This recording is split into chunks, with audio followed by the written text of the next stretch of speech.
मुख्यमंत्री फडणवीस यांनी नियोजित कार्यक्रमात अचानक बदल करून शिर्डीतील द्वारकामाई वृद्धाश्रमास भेट दिली।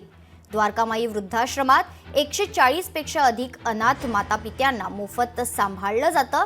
दरम्यान जसे श्रद्धा आणि सबुरी तसेच संघटना आणि सेवा अशा शब्दात मुख्यमंत्री फडणवीस यांनी आपले मनोगत व्यक्त केलं।